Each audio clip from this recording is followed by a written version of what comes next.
Welcome back everybody to another episode of World of Tanks Xbox 360 edition.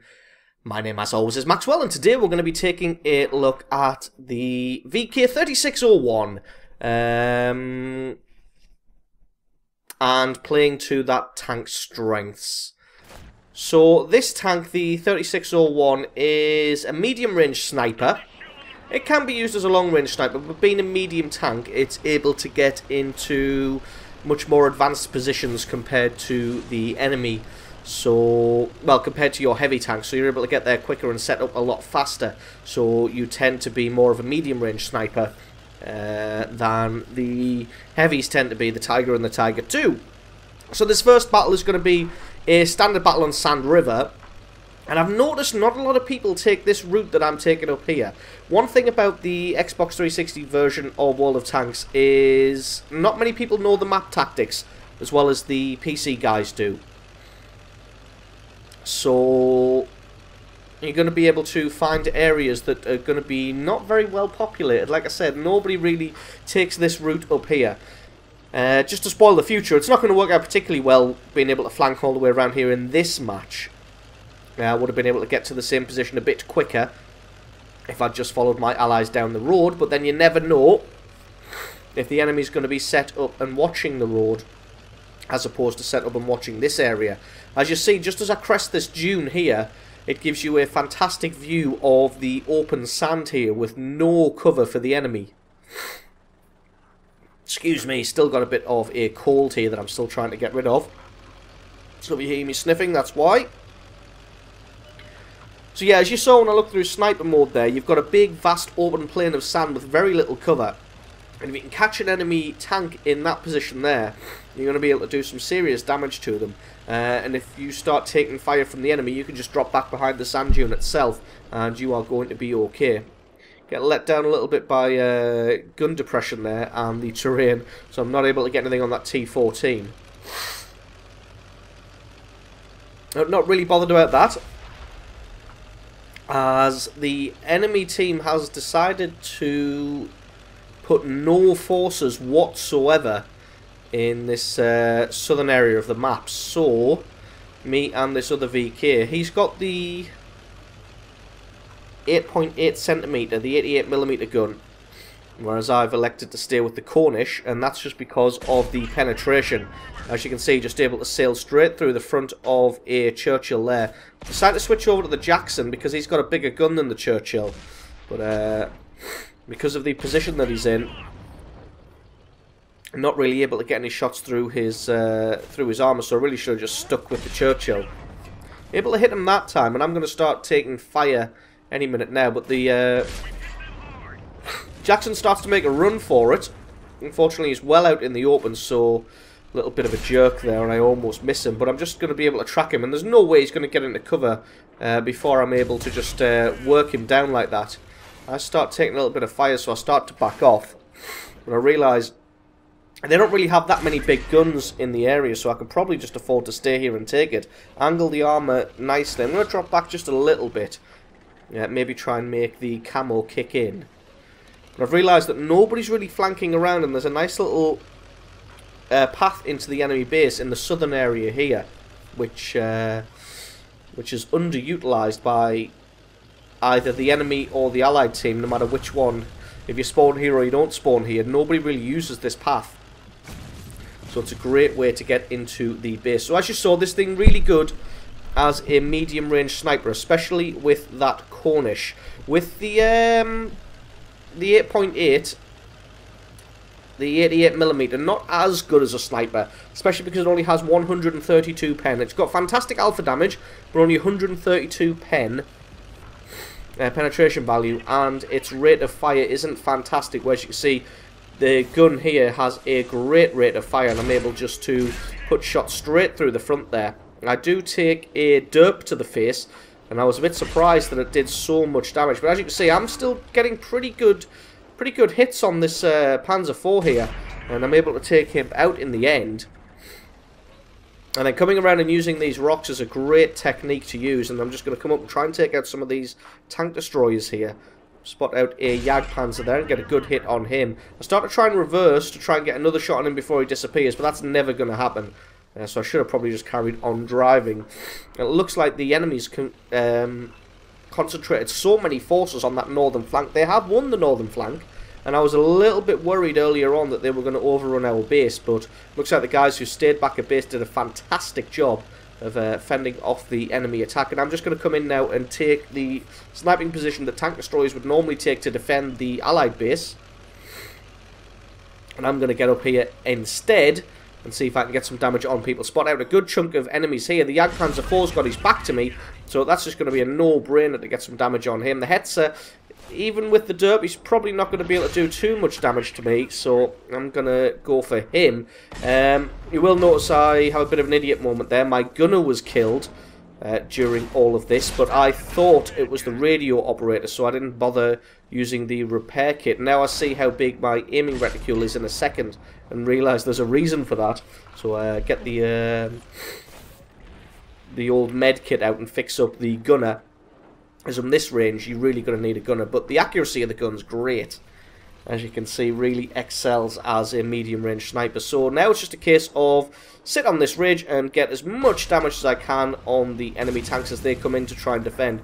I've still got about 400 hit points left, but I still don't really want to take too much damage from people. Let's see if I can get a cheeky hit on this M2 here. Probably focus a little bit too much on him rather than the T14, which I could have been hitting all this time. And as it was, by the time I switched my attention to him, he's in cover. But to at least take out that medium tank, and then the T14 starts to make a run for it. And as you can see, T14, great tank if you angle the armor correctly, but this Cornish is just able to sail right through that armor, even on the Churchill 1, which can be considered mighty in a tier 5 battle, just able to do consistent damage onto him. And that just leaves a medium and a heavy for the enemy team. They're quite a distance away. I was thinking about going and capping, but I thought, well, no, we've got this in the bag. We've only lost 5 guys. We're winning 13-5. That's me getting on the microphone saying, come on, don't cap. You're a light tank. You could easily get to the battle and get some more damage. But they're going to go for it anyway, so I think I just call him a jackass or something. And I desperately try and get to the battle in case they do decide to do the honourable thing and get out the cap circle, but I don't hold any hopes for that happening. So that's going to be game number 1 of playing to the VK3601 strengths. We'll take a quick look at the score screen so you can see what kind of XP and credits we made for that little encounter. So that was actually my first win of the day, so with the ×2 multiplier that comes out at almost 4,000 XP and 52,000 credits, which after all is considered, that's pretty damn good. Decent amount of ribbons there. Only got 5 kills, a little bit unfortunate. If we hadn't capped, I possibly could have got in and picked up kill number 6 for a Top Gun medal. But as you can see there, top damage and top XP. So did a fantastic job there playing as a medium range sniper. So this next one is again going to be on Sand River, but it's an encounter battle this time. And again, it's just going to be showcasing the strength of the 3601 when you use it correctly. And I'm just going to talk about the tactics as we go through. So spawn in. First thing I always do when I spawn in is hit that back button just to double check what kind of tiered battle we're in. This is again tier 6 only, so again I'm going to be heading all the way down to this left hand flank. Excuse me, God, my cold is pretty bad today.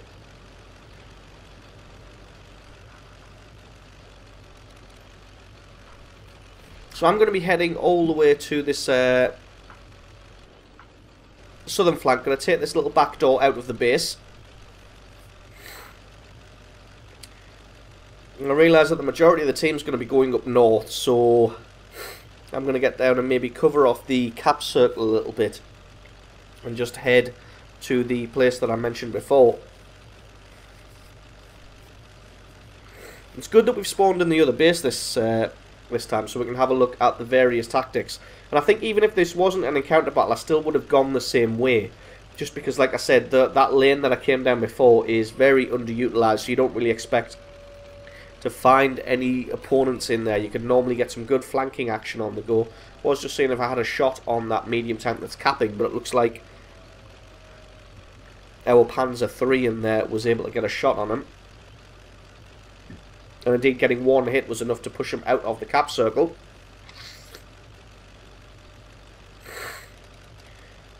So again, it looks like a good portion of the enemy team has gone north. And our team is split pretty much 50-50. Just keeping an eye on this light tank here. Find a T1 heavy. First shot takes out his tracks. And then again, just going to play the medium range sniper. At 328 meters, this gun is accurate enough to pick out weak spots. Whereas I don't think the T1 heavies is. That was a little bit unfortunate that I bounced on the armor there. I'm just going to switch across to his other track here, because I want to take out that track so that he can't run away. And then I want to switch to trying to hit a shot through his lower glacis. Unfortunately, that takes out his track as well. So, just tracking this guy forever. But at least keeping him tracked keeps him out in the open for our allies to hit him as well. Somebody takes him out in the end there, which is nice. But then they've got they've stuck a few more tanks in the cap circle, so I'm forced to come up onto the ridge here to try and maybe do something better. We've got a Churchill Mark 1, get a good hit on him, and I don't think he's going to be able to do too much damage to me, so I'm just going to hit him again and then angle the armor a bit better. I actually square up the armor a little bit too much there, which is how he manages to get a little bit of damage through. I take a hit from something, I'm not too sure what, but I think I can probably take out this Churchill 1 before whatever it was gets to fire again. And as it is, they do fire again, but bounces. So again, though, they are still capping the base, so I've got to come up here. I make a bit of a mistake, not realising that there's debris in front of him, but I get a hit on his commander's hatch, and then I'm going to have to drop back now, because I've only got about 160 hit points. So I'm going to leave this to our heavy tanks, who have now arrived on the scene. I'm going to leave them to try and mop everything up. And then I'm going to try and flank around to the sides while they are occupied with the heavy tanks. Which is, again, exactly what you should be doing with this tank, is flanking and sniping.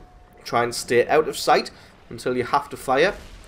That Churchill Mark 7 is going to be a bit of a pain, because it has a cannon which is more than capable of penetrating my armour at this range. So, and with only 162 hit points, I don't really want to get into a slugfest.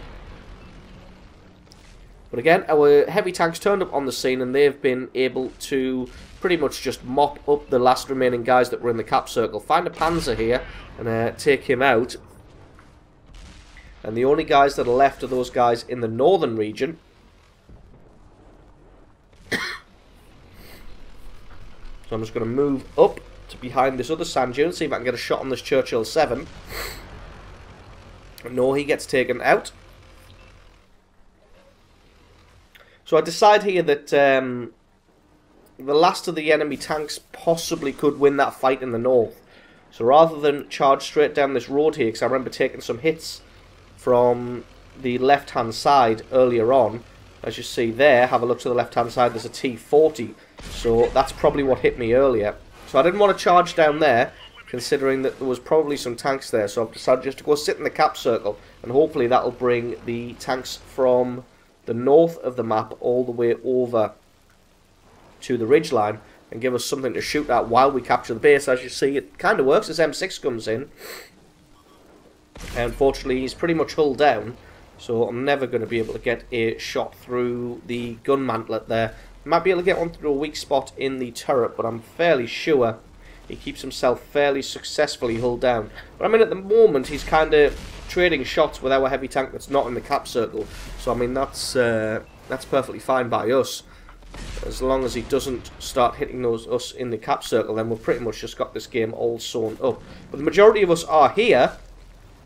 In fact, all of us are here. So that gives the guys in the north, means that they definitely won that fight. So starting the base capture here was the right thing to do in this situation. It's not always the right thing to do, but it definitely was this time. This M6 is just, he's had no luck whatsoever. I'm trying to be careful here, because I think I've been in the cap circle the longest, so I don't want to get hit by anything. But up to about 90% here, we've almost got this one in the bag. So I poke out, try and see if I can hit this AT. Although it looks like the AT does have a shot on somebody as he manages to reset that cap a little bit. Finally able to take out that M6, and what I really, this is where I make the biggest mistake of the game, is As our guys are getting taken out in the cap circle, and I'm in a pretty good position. You'd have to get through 3 or 4 buildings to be able to hit me. But as it is, I poke myself out to try and get some damage on him, and I get hit and lose the majority of the cap points there. So that was just a massive mistake on my part. If I'd just stayed hidden, then we probably would have won by base capture already. But as it is, our Churchill there gets to take the last guy out, and we win that one by base capture. So that is the VK3601. If you want the #1 piece of advice for this tank, is it's do not buy the 88. In fact, don't use any other gun apart from the Cornish that I was using, because with that gun you're going to be very, very effective. See, I got a steel wall medal there and a master gunner. Performance was not too bad. Only 2 kills this time, but a decent chunk of damage. I came 3rd on damage and 3rd on XP there. So, a good chunk of our team having a really good game there. 6 guys coming in with over 1,000 XP. So that's not bad at all. So that's going to be it for this look at the VK3601. Playing to its strengths and avoiding its weaknesses. I hope you enjoyed this video. If you enjoyed it or found it useful, then please leave me a like or favourite and stick a comment in the comment section below, letting me know exactly what you thought. And if you're not already, then please consider hitting that subscribe button for a lot more World of Tanks Xbox 360 Edition content in the future. I have been Maxwell, this has been World of Tanks Xbox 360 Edition, and I will catch you guys next time.